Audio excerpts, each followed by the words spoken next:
Bangladesh is a remarkable story. Always very proud to say this, that I don't think any other country has achieved what we have in the social and economic sphere in 45 years after a very, very difficult start to our independent existence after our War of Liberation. We all know what we had then, and we can now see what we have now. Bangladesh has performed quite well in terms of, if we look at some of the indicators, GDP growth rate, and even in some cases like reduction in poverty, women empowerment, and in some health and education related indicators.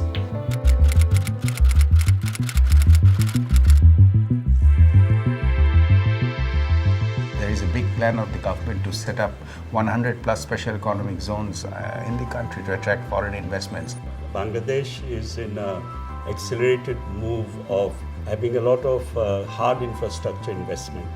You look at the large projects, the metro rail, the energy hub in Matarbari, these are all very highly capital intensive investments. If we do not have software skills development, good managers, who's going to run these big projects? There's a huge bottleneck in terms of at the level of the managerial and executive levels in the private sector. So unfortunately, even though the business is growing, many of those positions are occupied by expats. So that means a significant loss in terms of potential incomes being currently exported out in the form of remittances. For instance, let's say in Singapore Management University, they're offering a program on women executive leadership, whereas in Bangladesh, we don't really find such programs available, offered to students or, let's say, young professionals here. There is a serious lack of professional training facilities. There are several thousand jobs, maybe more than 100,000 jobs, which have been taken up by non-residents working in Bangladesh. We are pursuing dual goal. One is Agenda 2030 for sustainable development. We achieved MDG, we would like to achieve, and we shall achieve SDG. So for us, the starting point is really the Sustainable Development Goals. So as you noted, the government, the country, Bangladesh, has made a very remarkable progress in achieving the MDGs, and now they are committed to achieve the Sustainable Development Goals as well. So UNDP is here to support the country to achieve that very noble objective. Where I am concerned, the decent job and inclusive growth, I think the platform we are planning to set up, a Center of Excellence for Managerial and Professional Education, is very key. If we review SDG Goal 8, 4, 5, these are actually related to mitigating the problems which underpin the lack of managerial capacity in our country. The fourth industrial revolution is almost here in Bangladesh. Bangladesh is preparing for the future. And as part of that, we are to respond to the challenges coming from the fourth industrial revolution. We have to prepare ourselves with knowledge. We have to prepare ourselves with adoption of technology. We have to prepare ourselves with adequate infrastructure that comes with it, including information technology infrastructure, internet, and other facilities. And ultimately, knowledge with the fundamental building block for fourth industrial revolution. Bangladesh has made some important progresses over the last few decades. The challenges are enormous in future, especially with the emergence of automation and artificial intelligence.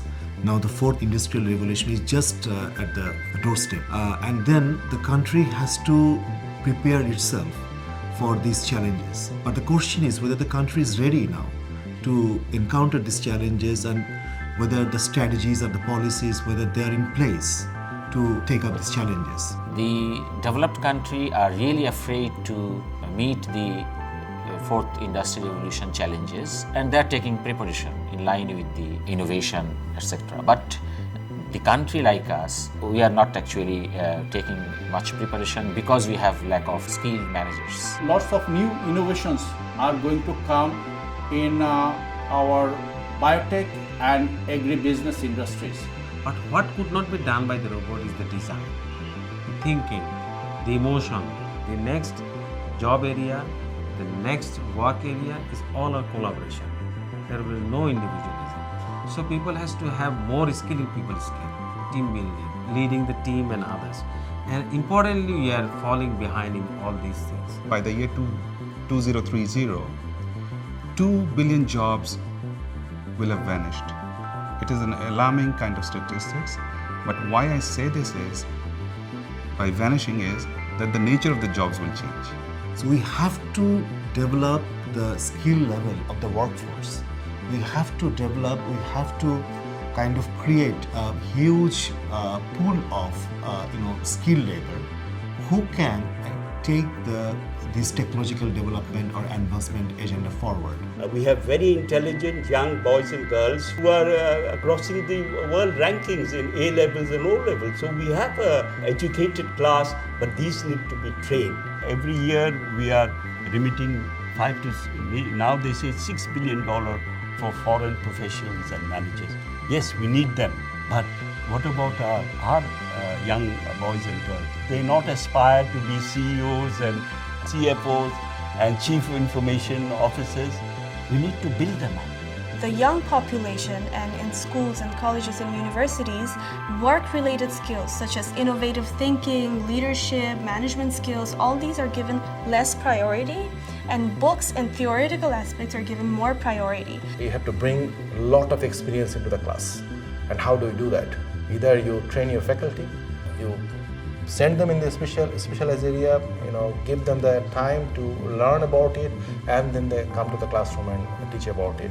Or you bring the expertise from the respective fields and you ask them to share their experience. However, it is rather unfortunate that we still have a lot of difficulties in filling in those jobs with professionals who are born and bred in Bangladesh and educated in Bangladesh. Many of the leading firms or sectors in Bangladesh, they are actually seriously lacking managers originating from Bangladesh, and they are hiring managers from outside of the country. We need to train our people.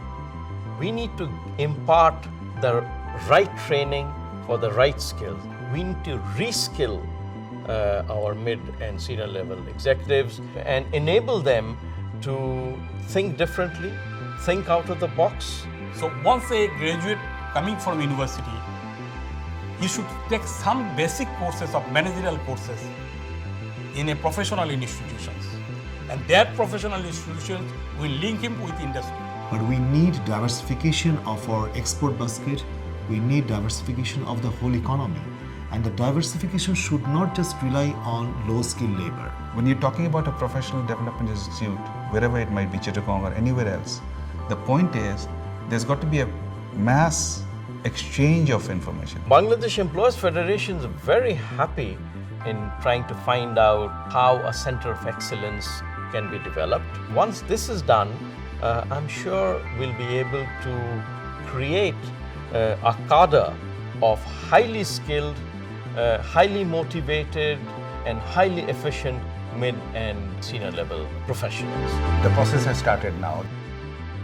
Having a good manager is like changing the direction of the company. Bangladesh has all the important ingredients to succeed in ensuring robust private sector. But I think there are several things that we can still learn from other developed countries in terms of policies and things that we can do to create this kind of enabling environment for the private sector. And for us, this is to do with knowledge management, including good research, and also promoting innovation. And we hope that this proposed Center for Excellence will be able to play an important role in promoting all these things. We need to generate or create that huge pool of managers who can take these jobs in different sectors. So in that context, I think that the establishment of a Center of Excellence, which can help building the capacity of the managers. When I talk about this Center of Excellence in Chittagong, I always make an appeal to the private sector to come forward so that we can have an ecosystem where knowledge management will be part. As I said, it will be a building block for the future of Bangladesh. And this initiative that the government is encouraging us to take is going to be beneficial. Every country has this kind of institutions, and we definitely needed for our future leaders, both in private sector as well as in the government. South Asia Institute of Management will make cross-fertilization in developing the skills in the level of managers from private sector as well as from the public sector. More integration. I spoke about integration of meritocracy.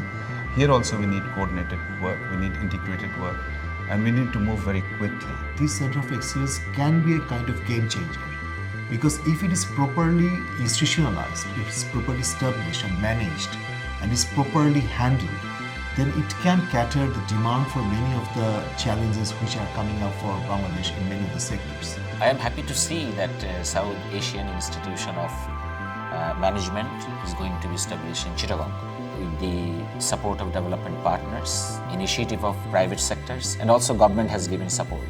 NSDA will give support in any regulatory framework through giving registration and approval of other instruments to deliver the necessary courses.